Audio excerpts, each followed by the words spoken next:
Então vamos lá? Bom, tem muita gente me perguntando se agora é um bom momento para comprar Bitcoin e eu queria aproveitar para fazer esse vídeo atemporal. Não quero falar sobre o Bitcoin ter subido a 130 mil e depois caído de volta para 80 e lá. Acho que a gente pode conversar de forma muito honesta sobre a real situação do Bitcoin. A primeira coisa que a gente precisa é lembrar disso aqui. Atualmente existem 19.953.606 Bitcoins. Esse é o número. Existem ainda 1.046.393 Bitcoins para serem minerados. Então pega esse panorama aqui. 95% de todo o total de bitcoins já foram emitidos e já estão na economia. A humanidade acabou de começar a descobrir o Bitcoin, né? Você tem agora o Texas começando a comprar Bitcoin, os governos começando a entender a real utilidade da moeda, de modo que aquela história que existia lá atrás, que um dia o Bitcoin vai a zero e tal, se torna cada vez mais improvável, né? Por que se torna improvável? Porque quando os governos começam a comprar, etc., independente do que você acredite ou não, a reserva deles está nisso. Dificilmente a moeda vai baixar muito em relação ao preço que ela chegou agora. Então, uma lógica básica aqui, que não muda, né, é que o Bitcoin vai ter 21 milhões de moedas no final. Hoje já está em 19 milhões e em algum momento a gente vai chegar nisso. Lá em 2140 ele vai esgotar. E ainda tem um monte de gente que perdeu o Bitcoin, né? Então, se muito mais gente está querendo o Bitcoin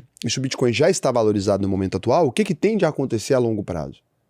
Obviamente, o Bitcoin tende a subir muito de preço. A escassez aqui, ela está numa perspectiva. É pouquíssima moeda para muita gente. Se você olhar que temos 8 bilhões de pessoas no mundo, significa que se você dividisse todos os Bitcoins por todas as pessoas que existem, a gente teria algo próximo de 0,002 Bitcoins aqui por pessoa. Então não dá nem 0,03, né? E isso aqui é um ponto. Hoje em dia a gente tem 56 milhões de milionários no mundo. Se cada milionário quisesse um Bitcoin, não teria como, né? É uma loucura. Você tem algo próximo de 17 milhões de bitcoins circulando, porque são 19 milhões minerados, mas muitos sumiram, e nem todos os milionários vão conseguir ter um único bitcoin, apesar de cada vez mais deles quererem aderir. É outra coisa que coloca em perspectiva o Bitcoin, que mostra que faz sentido você tentar ter a maior quantidade que você puder, porque a longo prazo vai acabar compensando. Mas quando você fala de Bitcoin, a gente está falando que você pode comprar frações dessa moeda. Pode, satoshis. Essa relação de quantidade máxima de Bitcoin que vai ter, ela se equivale, porque eu acredito que, por exemplo, eu não vou conseguir ter um Bitcoin, mas eu não preciso ter um Bitcoin se eu posso ter pode fração. ter uns satoshis, né? Exato. Sim, se equivale. Só que quando a gente pensa que hoje, né, ainda está disponível para milionários, por exemplo, comprar um Bitcoin inteiro, ainda é possível. Não vai ser possível talvez em 10 anos, mas hoje ainda é possível. Então por isso que a gente usa. Quantos milionários tem no mundo? Quantos milionários teriam interesse em ter um Bitcoin hoje? Um número relevante, né? E quando a gente olha para essa demanda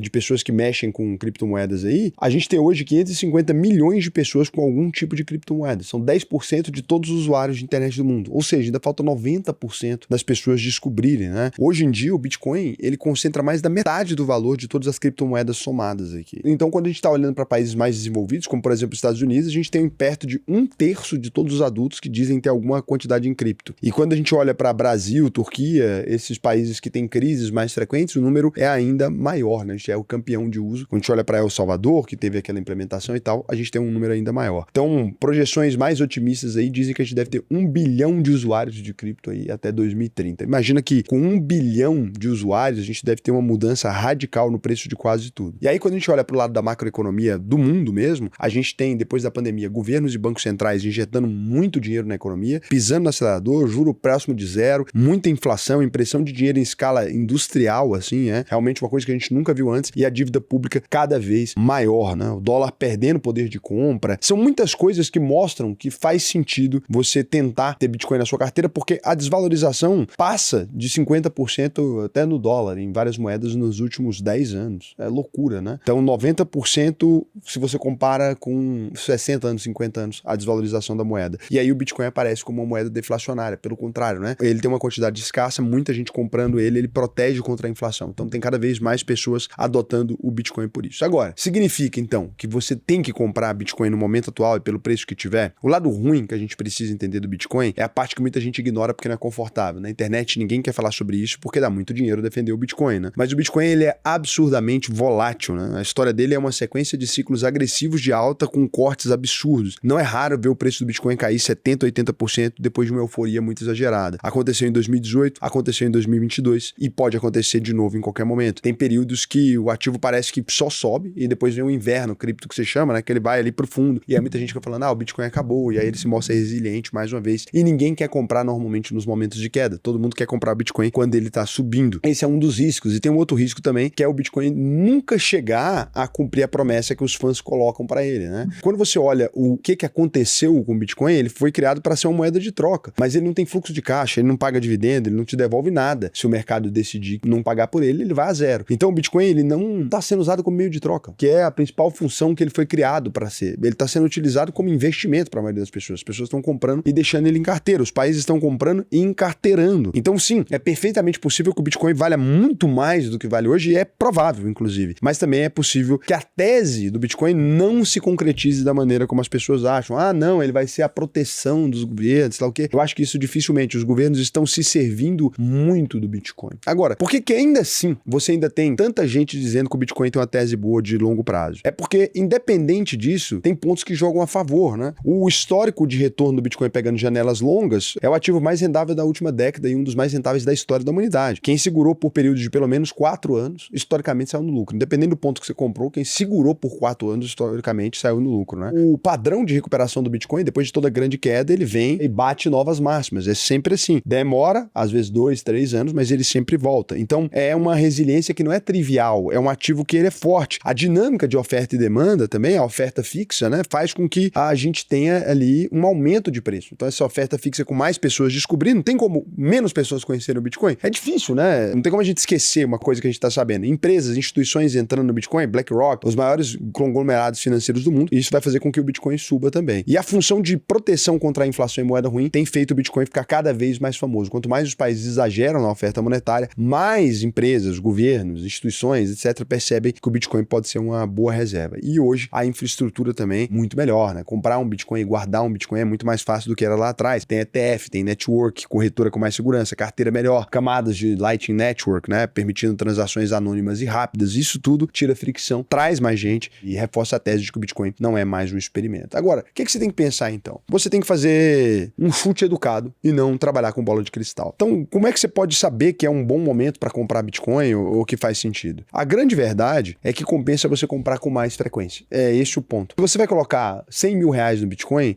não compra de uma vez só. Raul, eu sei, mas tá barato, pode ser que eu perca dinheiro e tal. É melhor você fazer um chute mais conservador, que é o seguinte: todas as vezes que o mercado estiver extremamente pessimista com o Bitcoin, você compra um pouco. Se você olhar nos últimos 5 dias, ele já voltou a subir, né? Então ele estava aqui a 85 mil, 86 mil, agora já está subindo aqui. Quando a gente vai falar do indicador, do Fear and Greed Index, né? Você vai perceber que quanto mais próximo tá desse medo aqui, ó, desse mercado de medo, ele tava em 19 agora, tava no mercado de muito medo, vai fazer mais sentido você comprar. Como que você pode fazer? Você vai dividir os aportes em 10 e evitar investir quando o indicador de medo e ganância estiver na ganância muito alta. Então aqui, hoje é um bom dia para comprar. Só compra quando tiver indicador de medo, só compra quando as pessoas estiverem com muito medo do Bitcoin, quando todo mundo estiver falando que ele vai dar errado, e evita comprar nesses meses que tá muito otimista, que a galera tá muito feliz. Raul, mas pode ser que eu fique de fora da dança. Não, porque você vai comprar hoje, você tá vendo o vídeo, vai comprar hoje e daqui a pouco você vai comprar mais um pouco. Fica tranquilo, o Bitcoin sempre volta a cair. Pode ver esse vídeo meu aqui, né? Eu falei quando tava 127 mil, todo mundo falando que eu era idiota, sabe o quê? Porque eu falei que ia cair em algum momento. E o que aconteceu? O Bitcoin obviamente caiu. Ele foi 4 meses atrás que eu fiz o vídeo e depois ele começou. Eu falei, o coice vem aí, cuidado com o Bitcoin. Tá aí o vídeo. Você pode assistir lá se você quiser na data, todo mundo xingando, etc. Depois, pô, volta, apaga os comentários, porque eu pego e printo e exponho as pessoas.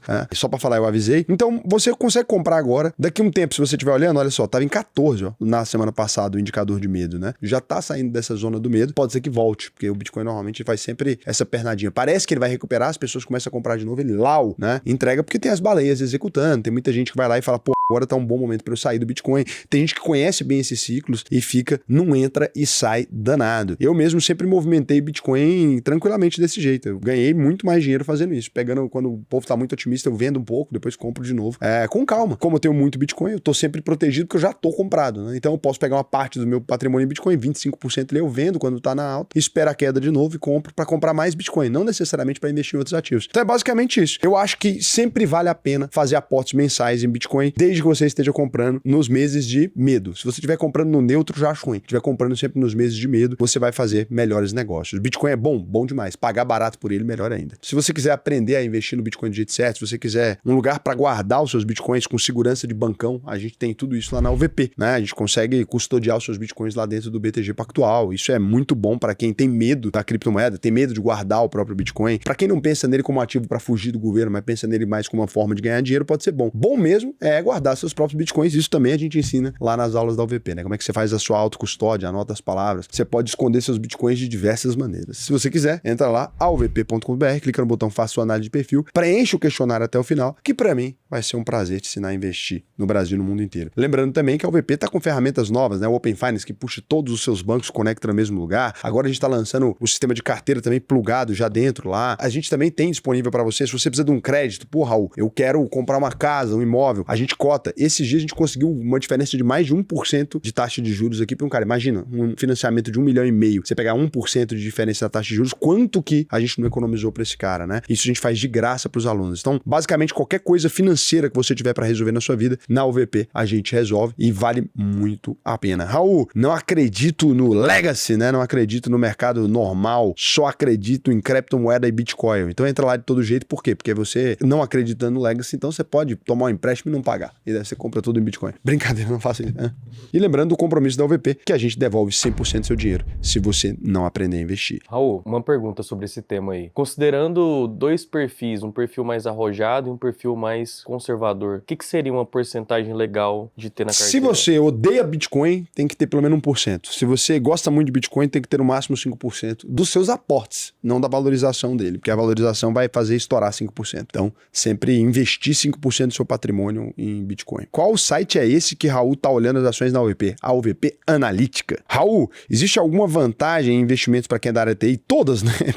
Vai tomar no c... Lógico que tem vantagem para todos os profissionais. Raul, no AUVP11, como os dividendos são reinvestidos, o que acontece nesse caso? As cotas ficam mais valorizadas? Exatamente. Tanto é que ele tá grandão, né? Se você pegar o AUVP11, ele foi lançado esse ano, acho que esse ano ele tá com a valorização no ano, 13% no ano. 13% no ano aí. É muito do reinvestimento de dividendos. Beijo pra vocês, até amanhã.